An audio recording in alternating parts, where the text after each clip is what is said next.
reta final, né? Começamos já meio que nos despedirmos, né? Desse curso, desse primeiro curso Conversa sobre Avaliação. Foi um curso bem intenso, né, meninas? Num outro formato, né? Num outro tipo de abordagem, mas que eu tenho certeza que foi bem enriquecedor para vocês e para nós do Núcleo de Avaliação. Então, vamos conversar um pouquinho sobre a aula de hoje. Vou pedir para a Erika colocar, por favor, os slides para nós, para que a gente tenha esse norte aí, para a gente poder bater esse papo. Então, a gente vai ver que hoje, na aula 3, é as tendências mundiais Educação 4.0. Dentro desse conceito, nós vamos apresentar também quais são os objetivos da nossa aula de hoje. Ótimo, está aparecendo aí para nós já, né? Érica, por favor, passa os objetivos. Vamos lá. Os objetivos da aula de hoje, então, são conversar um pouco sobre tendências mundiais na educação, eras tecnológicas, transição de eras, perspectivas educativas, metodologias ativas e conceito educação 4.0. Então, bora já para a nossa aula, já vamos conversar, mergulhar já nesse assunto. Vamos lá, então? O próximo slide a gente vai começar um pouquinho falando sobre as tendências mundiais na educação. Trouxe uma frase aí que a gente vai poder conversar um pouquinho, ler juntas e começar a entrar dentro desse raciocínio. As escolas refletem as mudanças na sociedade. Assim, é importante refletir sobre a forma como o ensino irá mudar nos próximos anos e em que sentido as escolas podem acompanhar essa evolução. Então, aí ele já traz para nós temos aí a questão das escolas. Então, elas refletem o quê? Elas refletem o que está acontecendo na sociedade, as mudanças que elas acontecem. Então, a escola não está isolada dentro de um contexto social. Na verdade, ela está integrada a essas mudanças que acontecem dentro da nossa sociedade. E dentro dessas mudanças, as tendências são mudanças e desafios que podem acontecer tanto de forma local como de forma global. E tem a probabilidade de crescer em importância e influenciar o funcionamento desse sistema de forma direta. Então, a gente tem algumas tendências que são apenas novidades e logo elas acabam surgindo e elas não se configuram como uma questão que vai trazer impacto, ou então nós temos outros tipos de tendência que acabam vindo como críticas e elas têm um alto poder de impacto e acabam por transformar todo esse contexto que elas estão em volta.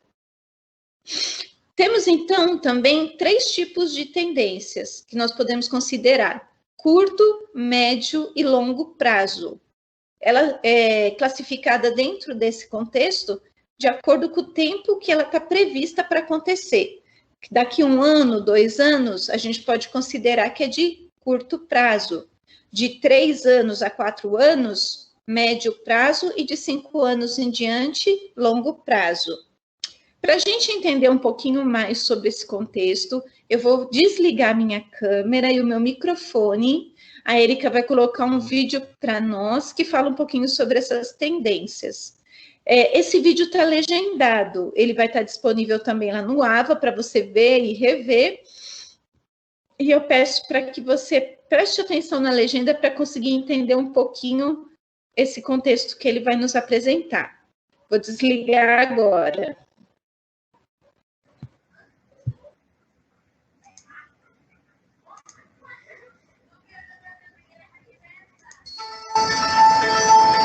We wanted to talk about 21st century education. We are living through an educational revolution. The pace of change is staggering. Schools, regions, entire countries are turning education on its head and redefining the experiences of students and of teachers. The impact is felt by millions of children and their families around the world. Let's consider for a moment the world in which they live. A world with so much knowledge it's hard to grasp. People are creating 2,000 new websites every hour. they are uploading 35 hours of video every minute and watching 2 million YouTube videos every day. By the time they leave school, teenagers average nearly 1,000 Facebook friends. They connect with people thousands of miles away as if they were in the same room. They consume, produce, and communicate information in previously unimaginable ways. They truly are the children of a globalized world. Where are they heading as they grow up? To a hyper-connected world with more people and fewer resources. A busy and competitive world full of uncertainties. A workforce that is more mobile and better qualified than ever before. And careers that span multiple jobs, positions and skill sets, some of which haven't been invented yet. In response, education leaders make big changes, building 21st century skills, using enabling technologies, and personalizing learning to engage students in diverse and creative ways. In South Korea, schools are switching to digital textbooks so students can study anytime and anywhere, with online hours recognized as school attendance. In Denmark, students are using the internet while taking exams. They can access any site they like, even Facebook, as long as they don't message each other or use email. In the USA, ultra-personalized learning approaches allow students to create their own individual schedules. Their interests and performance are logged daily to generate playlists of learning options, with teachers' time freed up to mentor and supervise students. Learning can happen anywhere and everywhere. That's why some Australian schools are pushing learning beyond school walls, where internships with local organisations are a fundamental part of each student's learning plan. Distance learning programs are connecting seriously disengaged students with online learning communities and personal mentors to help them rediscover their love for learning. The opportunities for 21st century education are immense. These examples point the way to ensuring that tomorrow's workers, parents and citizens are more creative problem solvers, better communicators and lifelong learners. To make sure that change happens on a massive scale, we need to make big changes. That's why we've designed the new Australian curriculum online, supported by interactive, constantly updated digital resources, structured around students' and teachers' needs.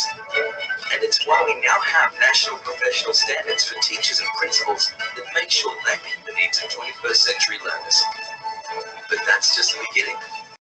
Join us as we broaden this debate and connect educational pioneers and thought leaders across Australia and the world.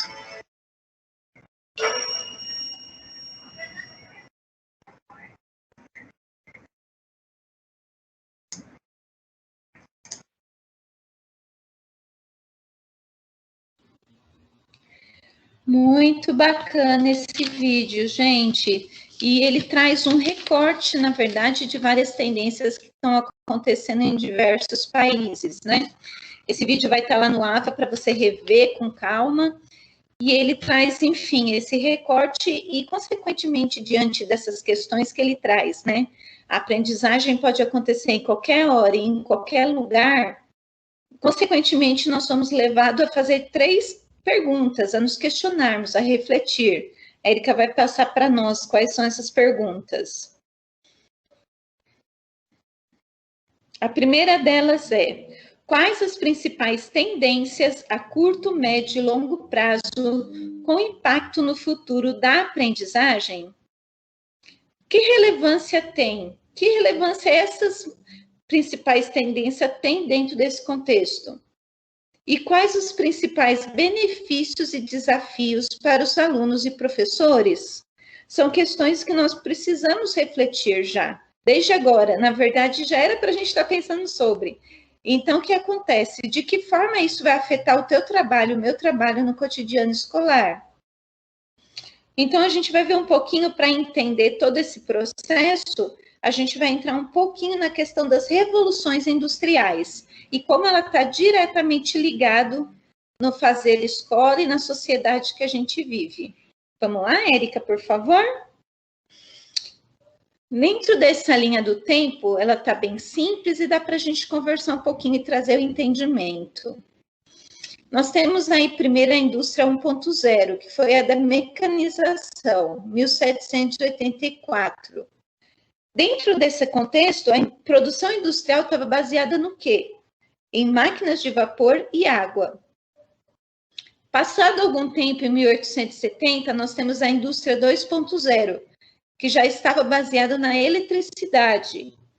E como que era esse processo? A produção em massa, usando linhas de produção. Em 1969, nós nos deparamos com a indústria 3.0, que é a indústria da automação, onde é passado a usar eletrônico e computadores dentro desse processo de produção das indústrias. Hoje, nós estamos na indústria 4.0, que tem, e o fator que destaca dentro dela é a conectividade, dispositivos conectados, análise de dados e inteligência artificial. Para o futuro, o que é pensado dentro da indústria? Indústria 5.0, personalização. E como eu disse na aula da manhã, esse nome já nos lembra muita coisa. Então, a chave dentro dessa indústria é o quê? Cooperação entre homem e máquina. Ganho de produtividade que implica na customização. Então, eu tenho um ganho na minha produtividade e, consequentemente, eu consigo personalizar, customizar os meus produtos cada vez mais. Então, não é à toa que a gente ouve o termo Educação 4.0, porque, na verdade, ele está diretamente associado às revoluções industriais e ao tempo que nós estamos vivendo hoje. No próximo slide que a Érica vai passar para nós vamos fazer um resgate desse slide que a professora Érica Zednik trouxe na palestra dela, que mostra um pouquinho das eras tecnológicas. Então, nós temos aí, antes de 1940, a era pré-digital ou analógica, e depois dessa data nós entramos na era digital, que foi considerada até 2010. A partir de 2010, nós já entramos na era pós-digital. Esse slide você consegue ver com calma maior, inclusive lá no AVA, onde vai detalhando data por data. Dentro desse conceito, a gente consegue observar que a evolução da tecnologia ela está diretamente ligada na indústria, a maneira que a indústria trabalha, a maneira que a sociedade se comporta e como a escola também deve se adequar a essa nova percepção, essa nova era tecnológica. Vamos avançar mais um pouco?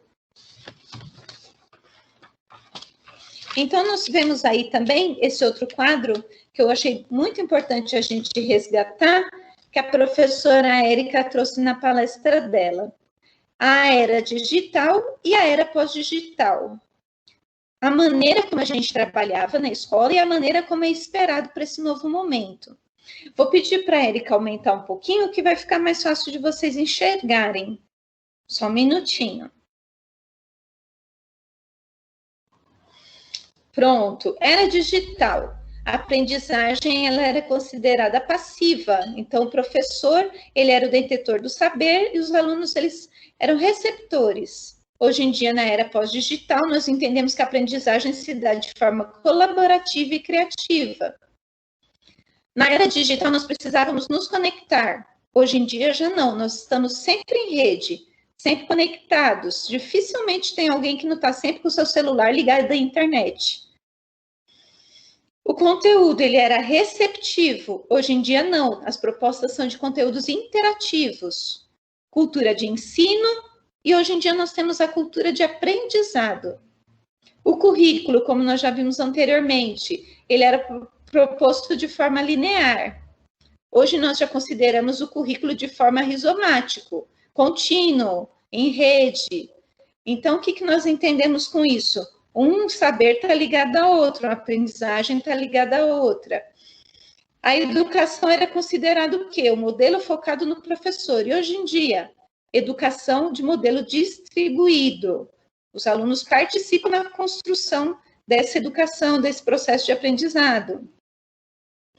Ensino, ele era homogêneo, uma única forma de se aprender, uma única linguagem, uma única estratégia. E hoje em dia, é ensino adaptativo, personalizado, o mesmo conteúdo com diferentes abordagens. O ensino presencial, que para nós até o início da pandemia, ele estava bem em voga, né? Era o que nós tínhamos. E hoje em dia já temos muitos modelos de ensino híbrido sendo aí usados, remoto, enfim. Metodologias, elas eram de que forma apresentadas? Instrucionistas. E hoje em dia, metodologias ativas. Participação. Essa participação era o quê?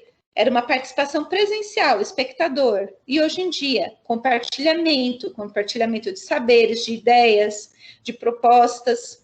O professor como transmissor de informação e hoje em dia professor curador, mediador desse processo de aprendizado. A avaliação nós tínhamos como tradicional e hoje, como nós já vimos na aula passada, avaliação de forma diversificada. Então, nós entendemos que conforme houve essa transição de eras, a maneira como a escola está constituída, formada, ela foi modificada. Não dá para a gente voltar atrás. Acabou a pandemia, como a gente já falou anteriormente, vamos voltar ao modelo tradicional e esquecer tudo que a gente aprendeu, tudo que a gente conseguiu conquistar. Não tem mais essa possibilidade, gente. As mudanças já aconteceram, elas já fazem parte do nosso cotidiano e da nossa prática docente. Então, com base nessa informação, eu vou trazer para vocês um relatório que tem algumas informações. Esse relatório é do Instituto New Media Consortium, que é um instituto internacional, que faz esse tipo de pesquisa já há muitos anos sobre tecnologias educativas em unidades públicas e privadas de educação. Então, ele traz para nós, esse relatório que a gente vai ver, para vocês terem uma ideia, é de 2015. Ele traz para nós algumas tendências a curto, médio e longo prazo. Eu vou pedir para a Érica, por favor, passar, para a gente conseguir ler juntos. Vamos lá, então. Quais são as perspectivas, segundo esse relatório, que nós temos a curto, médio e longo prazo? Curto prazo, aumento do uso de aprendizagem híbrida. A aprendizagem STEAM, o que seria essa sigla? Ciências, tecnologias, engenharia, artes e matemática. Então, o quê? Dentro de um contexto multi-interdisciplinar que vai integrar cada vez mais essas áreas do conhecimento. Médio prazo. Aumento do uso de abordagens de aprendizagem colaborativa. Então, seria o quê? Aprendizagens a pares, em grupos, trabalho entre aluno-aluno, aluno-professor, professor-professor. Essa é uma tendência a médio prazo, isso em 2015, para vocês verem como já, muita coisa a gente já está vivendo. E a aprendizagem que o aluno assume o papel de criador. Então, ele é criador daquele conhecimento, daquele conteúdo, ele deixa de ser receptor e passa a ser criador. Às vezes a gente pensa que ele não tem ainda esse know-how, esse saber, essa expertise para criar esse conteúdo, mas muitos deles a gente vai se surpreender quando descobrir que muitos já são criadores de conteúdo dentro da rede. Então, por exemplo, dentro da rede que eu quero dizer da internet, tem canal no YouTube, tem canal de compartilhamento de leituras, de games, então eles já estão dentro desse contexto. E a longo prazo, qual que é a tendência que nós vemos aí? Repensar como as escolas funcionam, mudança para abordagens de aprendizagem profunda. Que tipo de aprendizagem profunda? Está relacionada com a utilização de métodos que fomentam experiências de aprendizagens mais ativas, tanto dentro como fora da sala de aula. Por exemplo, através de aprendizagens baseadas em projetos, aprendizagens baseadas em problemas, aprendizagens baseadas em investigação, entre outra gama de outras possibilidades. Vou pedir para a Érica passar para nós, para vocês também darem uma olhadinha numa dessas imagens que tem dentro desse relatório. Érica, você pode, por favor, aumentar para nós? Então, aí dentro dessa imagem, a gente consegue ver essas tendências de impacto a curto, médio e longo prazo, que a gente já conversou um pouquinho, e alguns desafios que eles classificaram em 3 tipos: solucionáveis, difíceis e complexos, dentro do ambiente escolar. Desses solucionáveis, eles colocaram para nós o seguinte: criando oportunidades de aprendizagem autêntica. Então, são solucionáveis, porque através de aprendizagens ativas e metodologias ativas, a gente vai conseguir promover esse tipo de aprendizagem. Integração da tecnologia na formação de professores. É possível? É solucionável? Eles consideram que sim, e eu acredito que sim, porque nós estamos, inclusive, fazendo uso desse método agora. Difíceis, aprendizagem personalizada e repensando o papel do professor. Então, à medida que nós vamos avançando dentro desse contexto, dentro dessa educação 4.0, nós vamos ver que é difícil ainda a gente mudar realmente a maneira, a postura do professor dentro de sala de aula. E cada vez utilizar mais recursos para que essa aprendizagem se torne personalizada.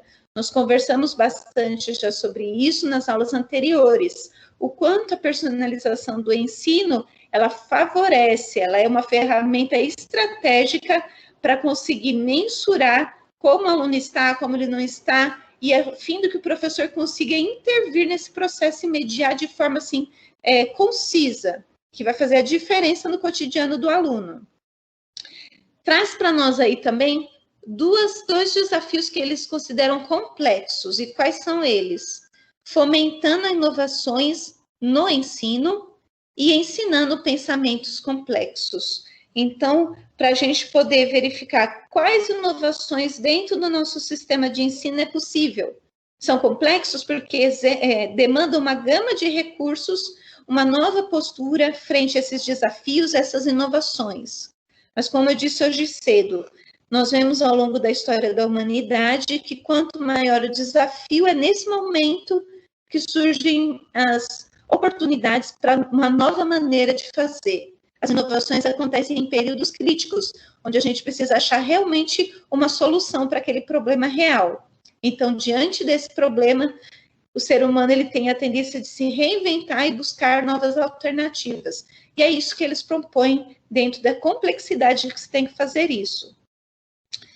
Vamos caminhar mais um pouquinho e entrar dentro das metodologias